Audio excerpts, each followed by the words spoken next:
Welcome to the Shed and Shine podcast. I am Gino Wickman. This is where Rob Dube and I help driven entrepreneurs shed their shit, free their true selves, unlock true entrepreneurial freedom, and shine. We truly appreciate you taking the time to spend with us, and we hope to make a huge impact on you. Hey everyone, I'm back. Rob Dube here, and I'm with my great friend Gino Wickman. Gino, good to see you as always. You as well, Mr. Dube. As you know, if you've been listening, we're making our way through the 10 disciplines. We've covered disciplines now 1 through 6. So again, if you haven't listened to those episodes, please go check them out. They're episodes number 21, 23, 25, and 27. In between each one of those is a riff from Gino, so please enjoy those as well. Today, we're going to discuss the outer and inner world benefits of discipline number 7, don't do $25 an hour work, and discipline number 8, prepare every night. So I'm going to jump in with discipline number 7, don't do $25 an hour work. And the bold statement is never do anything you could pay someone $25 an hour to do. So Gino, please start by creating some context for us. Well, here's the biggest piece of context. Don't do $25 an hour work. It is not a suggestion. And again, the disclaimer is always ... if you want to make 6 figures or more, or if you are making 6 figures or more. So please, that's who we're talking to. Our audience is typically driven entrepreneurs. So we are not knocking $25 an hour work. We need people making $25 an hour. We need people making $15 an hour and $35. But we're talking about the people that want to make 6 figures in this world or more. And so it's a simple formula. You can't make 6 figures doing $25 an hour work. So you got to understand that basic premise. And then from there is the launching point to this wonderful opportunity, because then all of a sudden, when you know your hourly rate, and let's hypothetically pretend your hourly rate is $100 an hour, which is basically $200,000 a year in income, you can see that doing $25 an hour work makes no sense. And all of a sudden, here we go back to your work container. When it is full, it's time to delegate off some $25, $50, $75 an hour work to people. Start to build a team to keep yourself in your $100 an hour work. And it's an easy ROI decision, because each time you do that, you just keep moving to another level of income, team starts to grow, and another level of impact. Yeah. And I love that you went back to know your 100%. Because these constantly are tying into each other, and it's so important. So the idea here isn't to expand upon your 100%, your perfect number of hours. The idea is to keep it the same and begin to delegate. And that's going to help you manage and maximize your energy for sure. And, you mentioned another thing, which, was coming to mind for me as I was thinking about this one, because I've talked to so many clients or people who are interested in the work we're doing, and they think this is all about just getting an EA. But you said, build out your team. So this is about don't do stuff below your pay grade. Yeah, you better believe it. And it's, so I'll give you 2 scenarios. Okay. So let's pretend you're a 1-person show and, you're making, let's say, $100,000 a year in your business that you started. You're a driven entrepreneur. Then maybe the next best move is an AE, an executive assistant, somebody to assist you, paying them $25, $35 an hour, whatever the number is.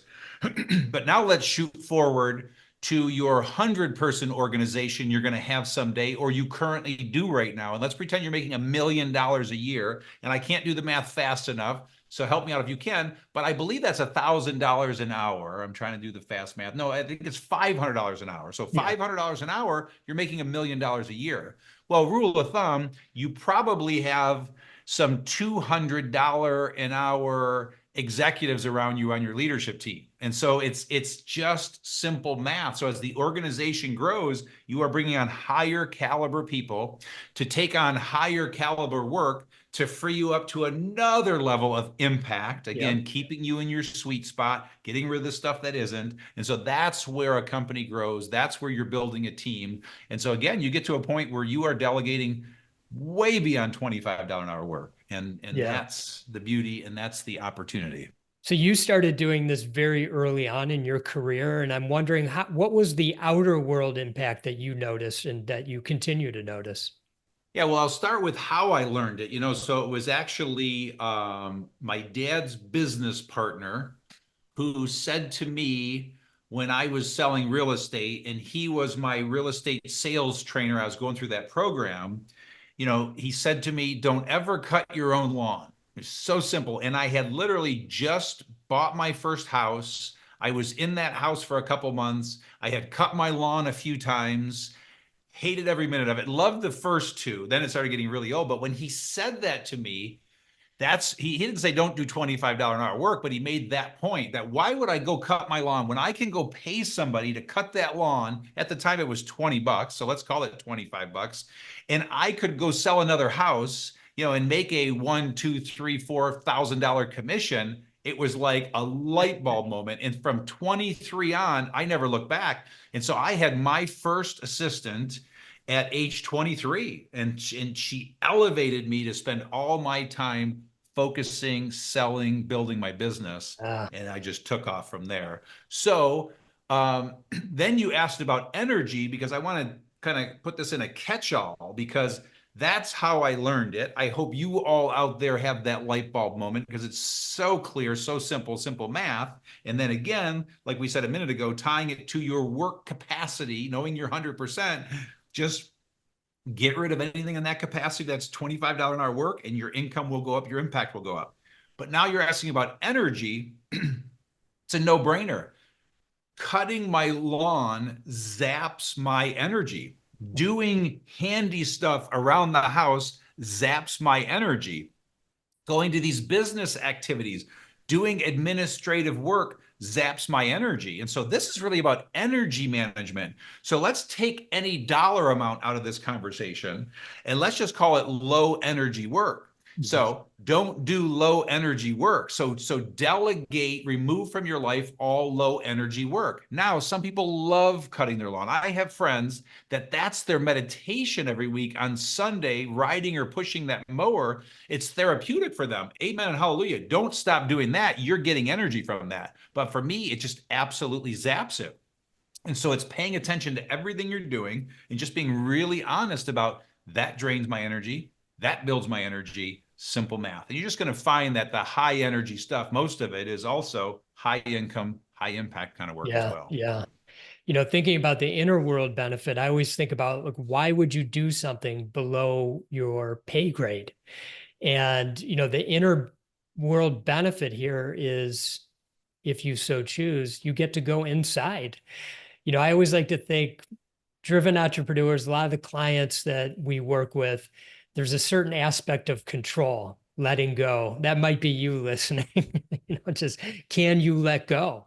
We're afraid, fear to let go of certain tasks that you're doing for various reasons. I don't need to get into all of them. So many visionaries have a hard time letting go. But what's the sacrifice that you're making? And that's just something I'm throwing out there for the listener to ponder on or reflect on. And, what are your thoughts about inner world opening up with this Well, discipline? so let's go back and forth on this a little bit, because I Yeah. want to understand where you're going. Because when you talk about inner world, so if you're saying what are the inner world benefits of not doing $25 an hour work, my immediate default is always obviously what I already said, low energy work. So now low Exactly. energy is out of your life. Yeah. Now all of a sudden you're doing high energy work. All of a sudden doing high energy work fills you up more. In other words, you're enjoying what you're doing. You're making a bigger impact. And so, that is fulfilling you. So let's set energy aside. Imagine the fulfillment of doing things that are impacting the world, where you're seeing the impact you're making on the world. I mean, how do you measure that? How do you put a price on Exactly.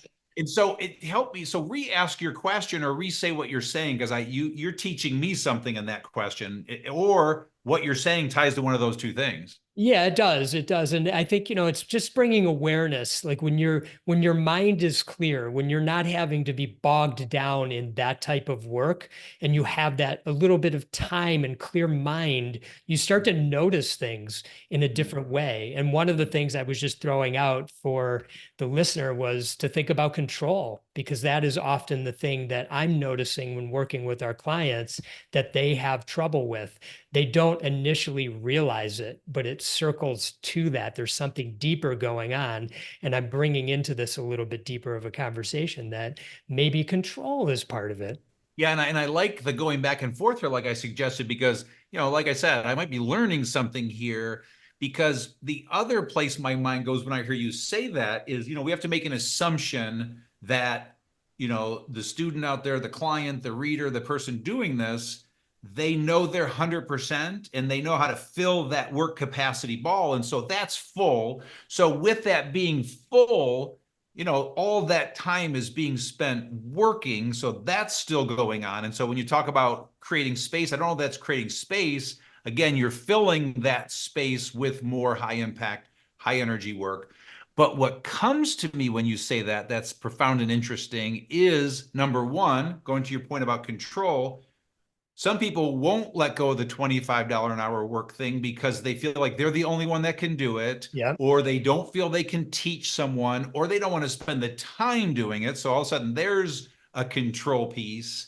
And then the other thing that comes to mind is just that, like, when I think about me doing those kind of things, not only does it drain my energy, but it makes me less productive on all the other stuff I love to do, because I went into the stuff I That's great. love to do like zapped. So it's like, because what you're doing is getting that shitty thing off your plate first at the beginning of the day, and then you go to the fun stuff. And, Yeah. and so that's not a good formula. So again, I know I'm not hitting on exactly what you are. And I think this is No. good that we're going back and forth. And I think there's something in here from every dimension. But anyway, I just wanted to share all that. That's so great. That's so great. Now, before we move on, did any last thoughts on $25 an hour work? On this one, I think we've said it all. Said it all. Okay, so I'm going to move on to discipline number 8. Prepare every night. The bold statement is before your head hits the pillow every night, document the next day's plan. Gino, context.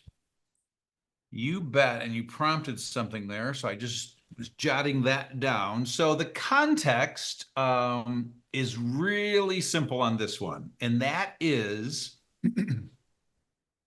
if you want to sleep better, if you want to wake up with ideas, if you want to be more productive, simply take 10 minutes. I mean, it's literally 5 to 15 minutes before your work day ends and before your head hits that pillow, somewhere in there, sit down and lay out chronologically the next day's plan, so that when you wake up, you hit the ground running. And the point here is, we will have people that will say, well, that's not the way I like to work, because I like to wake up and let the day come at me. And when I hear that, hopefully I'll say it a different way maybe today, that it will be heard. But when you do that, you've lost all control of your day. Your day has taken over you, as opposed to you controlling your day. And so if you wake up and look at your emails and let that come at you at whenever that happens, or you go into the office and just wait for things to come at you, you've lost all control. And so the opposite is to prepare, plan that day, work through it chronologically, and you will be much more productive and energized and creative, and a Yeah. better leader for your people. Yeah, and that's managing and maximizing your energy. You're clear the next day. Your subconscious, while you're sleeping, is doing the work on problems. You hit the ground running, as you said. Now, I wanted to throw this one at you. So many people tell us that they don't want to do this one because they're worried they're going to have trouble falling asleep or waking up in the middle of the night thinking about business stuff. And I was really curious about your thought on that. Yeah. Yeah. So that, that's just another one. It's not fair. when I respond the way I'm about to respond, just like the previous point, because it's like that does not compute. All I can do is speak from experience. I sleep better. I do less of that when I don't prepare for the next day and I go to sleep coming out of the shit storm from the previous day, going to bed, thinking about the shit storm the next day. That's when I'm not sleeping because I have no plan. There's nothing laid out for me. So it's just the opposite. I love the question because it's somebody that hasn't tried it. And that's why the action we ask for here is to please just do it tonight. Everybody listening out there, just do it tonight and try it and Yeah. prove it to yourself that you'll sleep better. Yeah. I like the way you said, like, all the shit that came at me throughout the day, and it's just swirling around out there. But by preparing at the end of by preparing every night, you, in a sense, think of it as you're letting it settle down, and then you're actually calmer. Your nervous system has settled, and then that is why you end up sleeping better. I wish I Outer, wish there I wish there were a way we could have like dual universes, the same person yeah. in a year, 365 days, or let's call it 200 work days for lack of a better term, or something along those lines. But dual universes. In the one scenario, they're just not preparing every night and dealing with the shit storms all year long. And then the other scenario is they're preparing every night, work nights, obviously. I wish there were a way I could show the difference because I got to believe that the second scenario is twice as productive as the first scenario. But it's just a feeling for me. There's no way for us to create dual universes. Yeah. Bottom line is it works. Well, if any academics that might be listening out there, if you want to do a study, Gino just queued one up for you. Here, here. Outer world benefits, you're hearing a lot. You're on your game every day, super clear, creative, energized. It's going to help you be a better leader, grow your business. But what about the inner world benefits, Gino? What comes to mind for you on that one? Yeah, so the first one is just sleeping better. So Yeah. that has been really helpful for me, especially in the last 2 years. I have really focused on my sleep and getting more sleep. I realized looking back, I never really got enough sleep. The energy that I have now because I'm getting enough sleep and sleeping better because I don't know how much more sleep I'm getting, but I'm also sleeping better. That inner world benefit of energy is incredible. But then there's also this ripple effect from that where you think better and your brain functions better. Your mood is better because I think when we walk around tired and exhausted, we tend to be more depressed. We tend to have a lower vibrational energy. So it's just the opposite. You literally flip all of those things Yeah. when you're sleeping better and being more at ease about your workday. Yeah. One thing that was coming to mind for me were dreams. Mhm. Something that I've noticed. And, dreams tell us a lot about what's going on inside of us. And when you sleep better, as a result, your dreams become more vivid. You tend to remember them more. And if you're interested in that, if that pings you in any way, you can do some inner world work with that. You can wake up and, start writing down what your dream was and reading them back to yourself. It's pretty cool what kind of messages you start to uncover and maybe things that you've been stuffing down. It could be even a gateway to unblocking some stuff, some shit. So I wanted to ask you this, Gino. You say there's this idea of seeing it every night. Mhm. And we teach this in the 10 disciplines group coaching. And I wanted you to just, because I think it's so powerful, I just wanted you to speak to that and how that showed up in your life. Yeah, for sure. And this is just bonus content, everyone out there. So this really isn't part of preparing every night, but there's definitely a correlation. Yeah. They're just separate in terms of timing. So again, somewhere before your workday ends and your head hits the pillow, you're going to prepare for the next day. For me, this is always when my head hits the pillow. And so I've been doing this for decades. And, in building EOS worldwide, every night my head hit the pillow, I saw vividly the vision for what I wanted to create with EOS worldwide. I literally saw it every night. And so there's incredible power. I mean, when you put your mind to this, whatever universal powers you want to talk about are at work, you will get there faster. It will become a reality. And since we're talking bonus material, the second thing I would urge you to do, if you're willing to see it every night, is also practice gratitude. Just before you conk out, express some gratitude for something in your life. You cannot measure the profound benefits of gratitude. Yeah, so true. So true. Anything else coming to mind for you on this discipline? Yeah, the only thing is one left, because I think we covered most of it. And it's I never do this or did this, but we've now had a handful of our clients share this discipline that they do. But once they're done preparing every night, once they finish their preparation, it's all laid out, they then close their eyes and go through a mental exercise, and they literally walk through the next day in its perfect form. They literally go through that day that they just laid out, their meetings, their appointments, their whatever, everything mentally, they're seeing the perfect picture. So it's just like, Michael Jordan or any basketball player that sits, on the bench and envisions making every single free throw. And so somehow scientifically they make more free throws. Same thing. So I've never done it. But we've had some clients share it, and they say it's very profound for them. Yes, yes.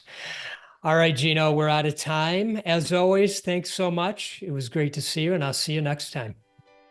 Thank you for listening in today. We truly appreciate you taking the time to spend with us, and please tune in for the next episode. Until then, if you'd like to see where you are on your true self journey, go to shedandShinePodcast.com to take the true self-assessment and receive personalized guidance.